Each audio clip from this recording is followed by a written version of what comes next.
Laura's parents vowed to find a cure for the polio that had attacked her. After a long and fruitless struggle, a doctor in Chitovu Hospital, Masaka District, presented the truth to Laura Kanushu's parents. He said finding a cure to her disability was a pipe dream. As they made their way back home to Kiruhura District, Laura's mother made a painful confession that she would give anything to correct her child's deformity. How are you, Laura? Good, how are you, Justine? I'm well. Tell us about your life growing up.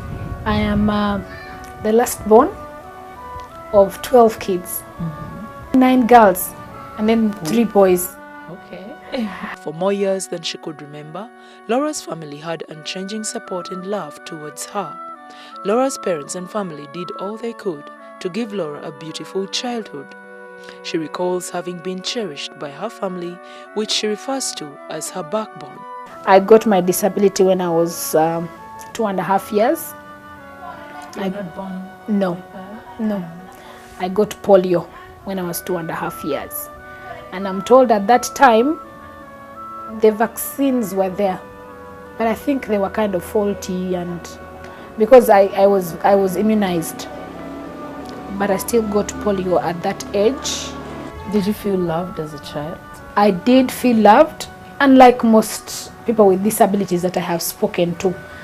I think being the fact that I was the last born at home and the fact that I had this disability, I think I was given more attention at home than any other sister of mine or brother of mine.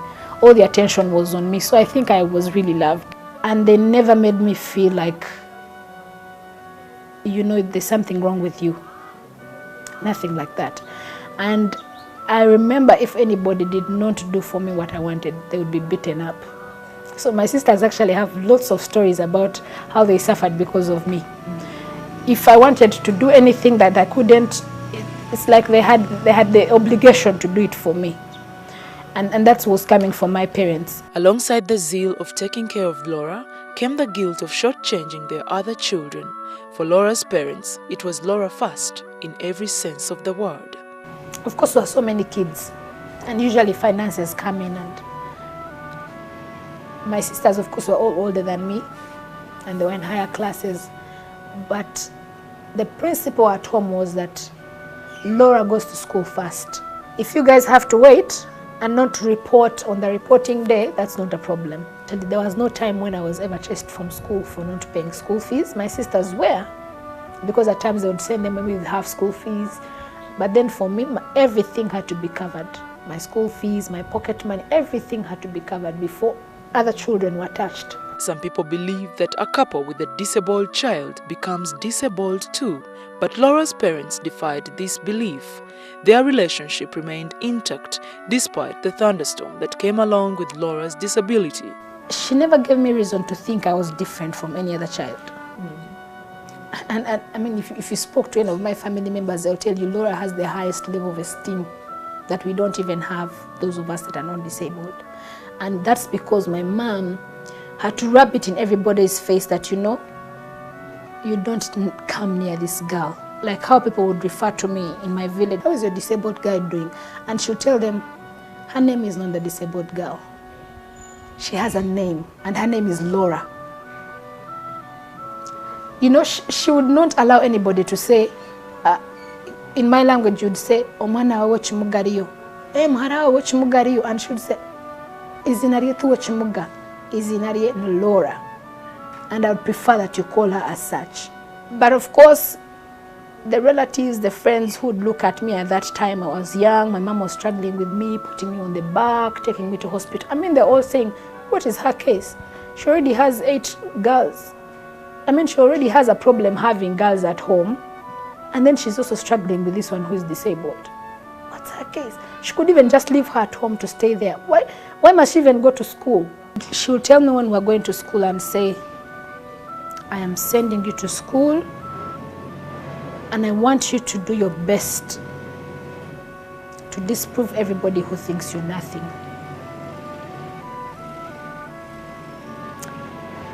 When I was born and after I got polio, one woman walked to her and told her, why do you need this kid?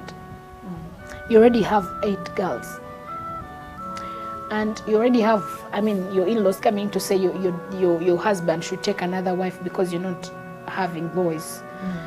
And now you have a child that is disabled. What the hell do you want? I mean, you already have enough. If she was a boy, maybe you would keep her. But she's a girl and she's disabled. Do something and let her die. She told me this story.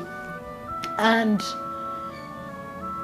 so many other things. And you know, because of my disability, my mom was like in the center of everything. She made sure I went to school. Laura's mother feared for her little girl. Will she ever hold down a job, have a family and live by herself? Laura's mother wondered. Laura's parents agreed that a good education was the only thing that could counter these fears. I started school when I was about 5 years old. Unlike my siblings who started a bit earlier. So I went to that school in Liantonde, and I studied there from what would be like kindergarten and then up to about primary 2. And then up to about primary 2. My dad would ride me on a bicycle from my home to the school and again pick me up. In P2, they introduced a boarding section, and then my dad put me into a boarding school. Tell us about boarding school. When I went to that boarding school, I went with one of my elder sisters who was like in P6. And her duty was just to take care of me, assist me to go to the bathroom, make sure she takes my books to class. So I think every school I went to, a boarding school, I went with one of my sisters.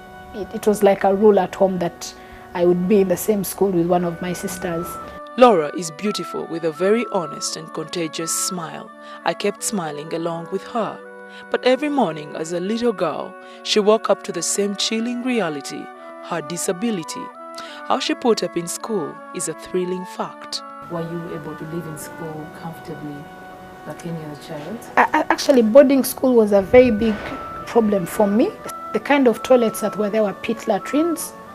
And at that time, it was very difficult for me to use the pit latrine. And you know how boarding schools can be, the bathrooms are always dirty and you know, it was very complicated for me. So, I mean, how did you handle? What my sister would do was would wait for that darkness to come.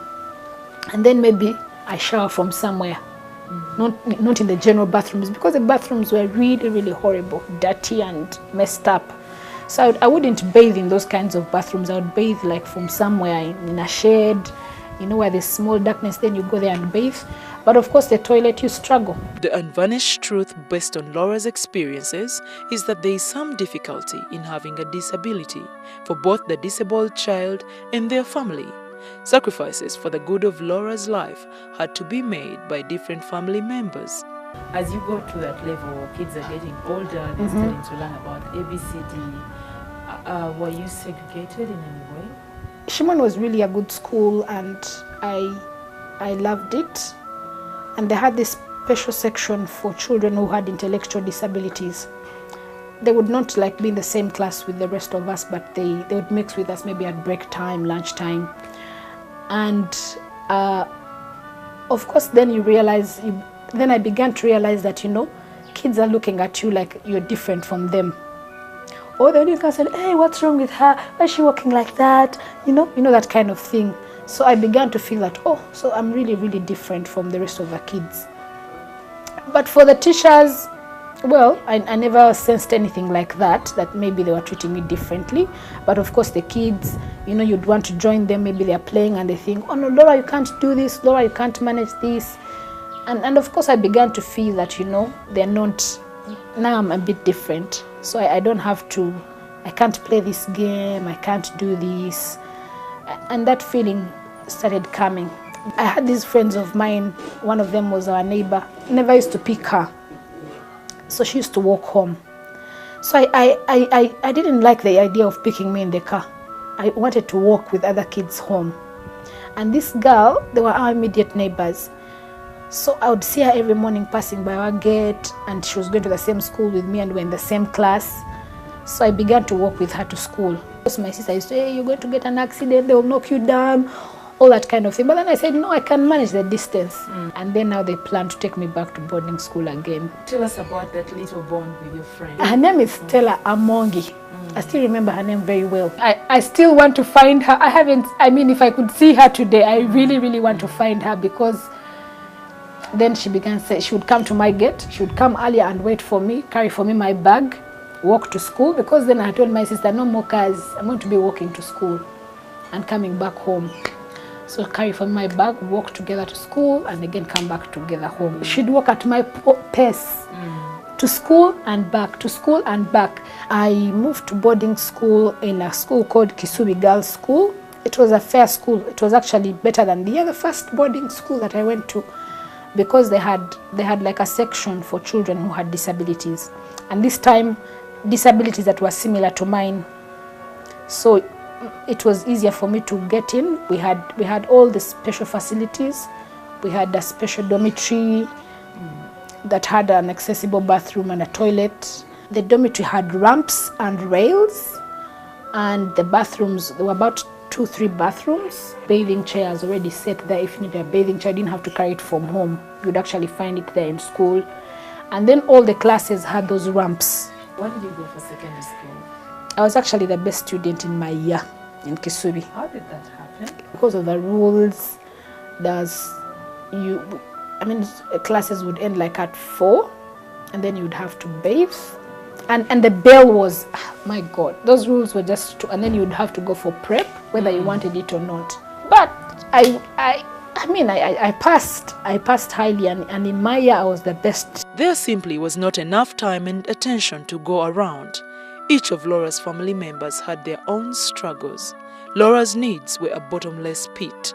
At some point, when they had given all they could, Laura had to take over the front line of her own battle in her life. So my mom decides, of course I think together with my entire family, that I go to Brain Trust.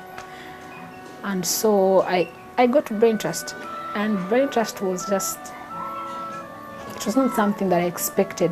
The girls' toilet had a stair this level, because even the other people who are not disabled would just jump off too. And then again, it was not something that I could even try to use. And then on the other hand was the boys' toilet, which had a ladder, but I could fight with. So for me, my whole entire life in Brain Trust, I was using the boys' toilet. And I tried to complain, of course. I tried to complain and tell my mom, everybody, my school is bad, I can't. And they told me, you just need to focus on your education, because we're not sure we're going to find a secondary school that is going to suit your needs. You just have to concentrate on studying, and you have to fight with the environment. And guess what? By this time, most of my sisters were done with school. I had no choice. And because my mom had told me, you have no choice.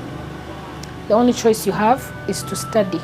Were your grades as good as they were? Because you came in with really good grades. Yeah. Did you keep that up? I think I kept my grades up, because that school students were not serious.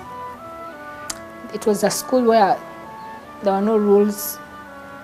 You'd move out of the gate as and when you wanted, come back. Boys would come to the girls' dormitories. It was a weird school. So I think because there were no kids that were really serious with their books, I was still the best, but not with the best mark. After O-level, I thought I should work hard and pass and go to Namagunga at least for HSC. That didn't happen because I didn't pass well in my S4. So, but I was really bitter about that school. Every time I came home for the weekend, I told my sister, I don't like that school, I hate that school. It's a school of bayaye, it's a school of all sorts of things. And I told her, because that school was so rowdy that students would get out of school at night to go dancing, and they'd jump over the wall. So I would be left in the dormitory alone, practically alone, because all the students would just jump over the wall and go out dancing. And then I'd stay in that dormitory, and it was a big whole dormitory. My sisters just had to tell me, you know, you have to feel like you are a normal child, like you're just like any of us. The environment is bad. You have to find a way of dealing with it, because we can't build schools for you. So where did they take you then? So then I finished HSC. My grades were good in Amirembe. because I passed on government scholarship, I got 24 points. It is a very, very deep story. I don't know how she manages to get those grades going, but she should be a very, very gifted girl upstairs. We're going to be back with Laura's story after the break. What happened next after those good grades after S6, and how does she get to be a very good lawyer today, a wife, a mother,